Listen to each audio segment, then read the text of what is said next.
Advance ടെക്നോളജിയുടെ കാര്യത്തിൽ എന്നും മുൻപന്തിയിലാണ് ഹ്യുണ്ടായി. ഫിസിക്കൽ കീ ഇല്ലാതെ സ്മാർട്ട് ഫോൺ ഉപയോഗിച്ച് വെഹിക്കിൾ ഓപ്പറേറ്റ് ചെയ്യാവുന്ന ടെക്നോളജിയാണ് ഡിജിറ്റൽ കീ. എങ്ങനെ ഈ ഫീച്ചർ ആക്ടിവേറ്റ് ചെയ്യാമെന്ന് നമുക്ക് നോക്കാം. ഈ ഫീച്ചർ NFC സപ്പോർട്ട് ചെയ്യുന്ന പിക്സൽ, സാംസങ്, ആപ്പിൾ എന്നീ ഡിവൈസുകളിൽ മാത്രമേ അവൈലബിൾ ആയിട്ടുള്ളൂ. സ്മാർട്ട് ഫോണിൽ ഇന്റർനെറ്റ് കണക്ടിവിറ്റിയും ഡിജിറ്റൽ വാലറ്റും ആക്ടിവേറ്റഡ് ആണ് എന്ന് ഉറപ്പുവരുത്തുക. അതിനുശേഷം ബ്ലൂ ലിങ്ക് ആപ്ലിക്കേഷൻ ഓപ്പൺ ചെയ്ത് മോർ എന്ന ഓപ്ഷൻ ക്ലിക്ക് ചെയ്യുമ്പോൾ വെഹിക്കിൾ ഡിജിറ്റൽ കീ എന്ന ഓപ്ഷൻ കാണുവാൻ സാധിക്കുന്നു. അതിൽ ക്ലിക്ക് ചെയ്ത് രജിസ്റ്റർ ഡിജിറ്റൽ കീ എന്ന ഓപ്ഷൻ സെലക്ട് ചെയ്യുക.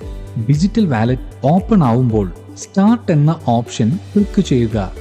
ഇതുവഴി ഡിജിറ്റൽ വാലറ്റിലേക്ക് കീ ട്രാൻസ്ഫർ ചെയ്യാവുന്ന പ്രോസസ് ആരംഭിക്കുന്നു.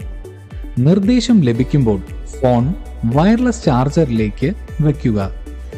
അല്പസമയത്തിനുള്ളിൽ ഡിജിറ്റൽ കീ വാലറ്റിലേക്ക് ആഡ് ആവുന്നതാണ്. വെഹിക്കിൾ ലോക്ക് ആൻഡ് അൺലോക്ക് ചെയ്യാനുള്ള പെർമിഷൻ നോട്ടിഫിക്കേഷൻ ഈ സമയം ഇൻഫോർടൈൻമെന്റ് സ്ക്രീനിൽ കാണുവാൻ സാധിക്കുന്നു.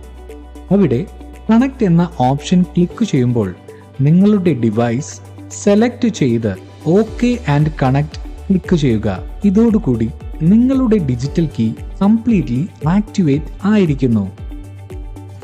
ഡിജിറ്റൽ കീ എങ്ങനെ വർക്ക് ചെയ്യുമെന്ന് നോക്കാം. ഫോണിലെ NFC എനേബിൾ ചെയ്ത് ഡിജിറ്റൽ വാലറ്റ് ഓപ്പൺ ചെയ്ത് ഡിജിറ്റൽ കീ സെലക്ട് ചെയ്യുക. ഫോൺ ഡോർ ഹാൻഡിലിൽ ടാപ്പ് ചെയ്യുമ്പോൾ അൺലോക്ക് ആവുന്നു. വാഹനത്തിൽ കയറിയ ശേഷം ഫോൺ വയർലെസ് ചാർജിംഗ് പാഡിൽ വെക്കുമ്പോൾ ക്ലസ്റ്ററിൽ ഓതന്റിക്കേഷൻ മെസ്സേജ് കാണാം. ഡ്രൈവ് ചെയ്യാനായി വാഹനം സ്റ്റാർട്ട് ചെയ്യാവുന്നതാണ്. Wish you happy motoring.